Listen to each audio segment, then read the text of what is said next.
I am continuing in my reading. What I'm doing in this series is to read through the entire standard works of the Church of Jesus Christ of Latter-day Saints. This consists of the Bible, the Book of Mormon, the Doctrine and Covenants, and the Pearl of Great Price. I am continuing reading in a chronological order, according to event, not according to publication or volume. So I'm skipping around a bit as I move along. We've been reading about the ministry of John, some in all four of the Gospels. Now we're going to read about the actual baptism of Christ. Now this is recorded directly in three of the Gospels, Matthew, Mark, and Luke. So we're going to read very brief passages in all three. We're going to start with Mark, go to Luke, and then do Matthew, because Mark and Luke are shorter passages than Matthew. I'm also going to do this Joseph Smith translation for each passage after reading in that. So I'll do Mark, do his Joseph Smith translation, then Luke, then his Joseph Smith translation. And that's how these videos, when I combine clips from multiple Gospels, that's how it will go. So we pick this up first in Mark chapter 1, and we're just going to read verses 9 through 11.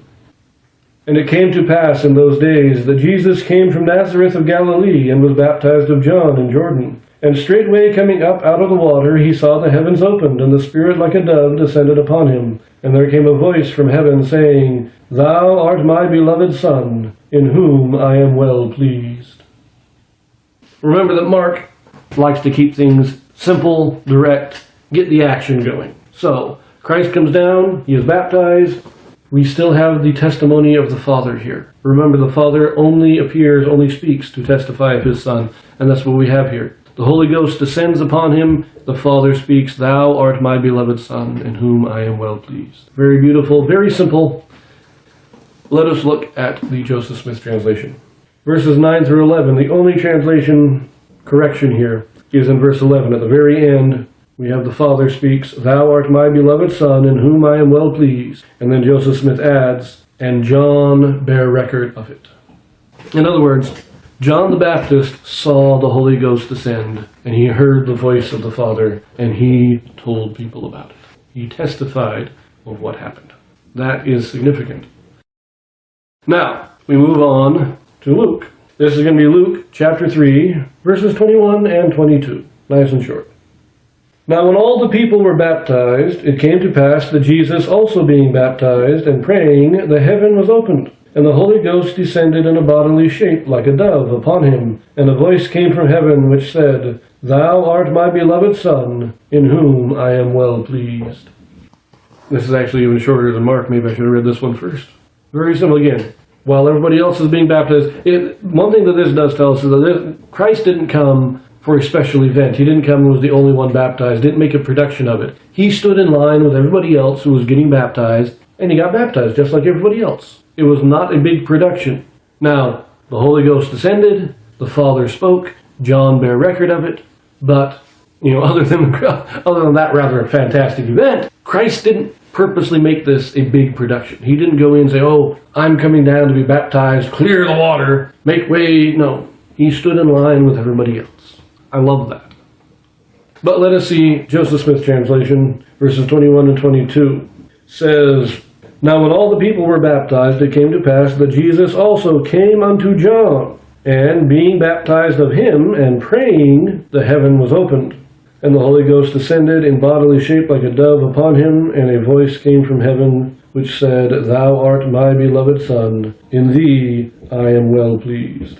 In that second verse, the only change was they took out the word a. It's not in a bodily shape, but just in bodily shape. But I do like that he came unto John and being baptized of him. So it's not a major change in meaning, but it is a clarification that he specifically came to John. He wasn't going to anybody else to be baptized. He came to John for the baptism. So nice clarification, but not profound difference in meaning.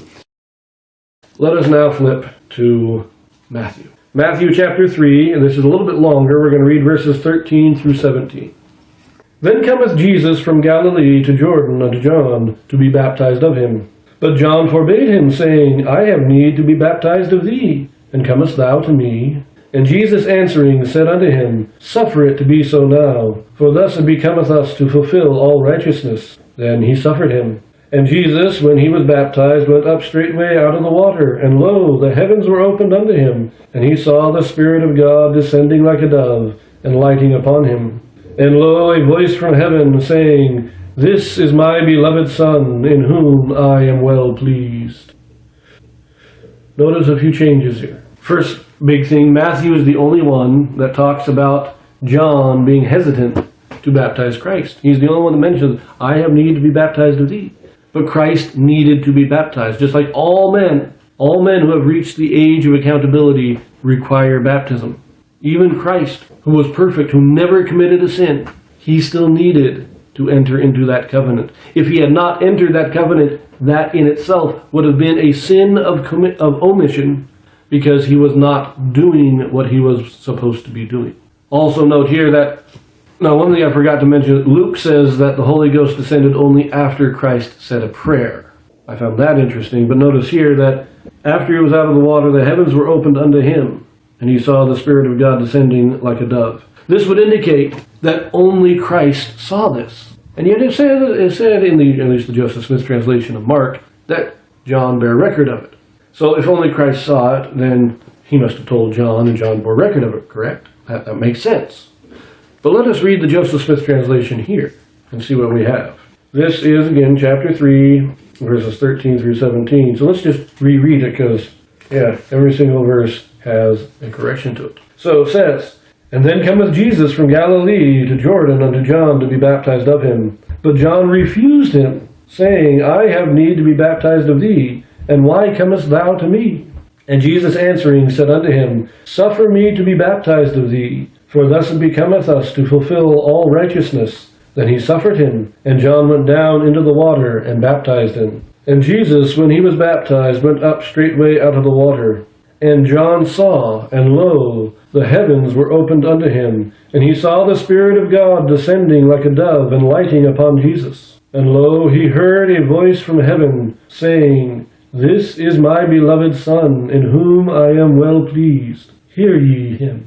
Now, before I say anything else, in verse 16 there is this alternate Joseph Smith translation from the second manuscript. It says, "And Jesus, when he was baptized, went up straightway out of the water, and John saw, and lo, the heavens were opened unto him." And then it has John in parentheses to clarify who the him is. "And he saw the Spirit of God descending like a dove and lighting upon Jesus." So there is that minor, unnecessary alteration there. But consider this. John saw it. He appears to be the only one to have seen it, though.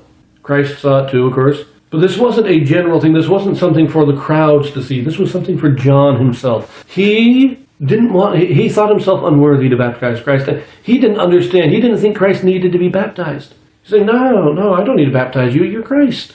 Even John didn't quite understand why Christ was seeking baptism. But when Christ said, no, I need to be baptized, John said, okay, and they baptized him. And as a blessing for John, he saw and heard all this. Note also briefly here that this is the same thing that the Father says to the Nephites when Christ appears in 3 Nephi. There is a difference. There is a very subtle and I think somewhat profound difference, which I will talk about when we get to 3 Nephi. But I find it interesting that this alteration puts in that last words, "Hear ye him." That is a significant addition to this.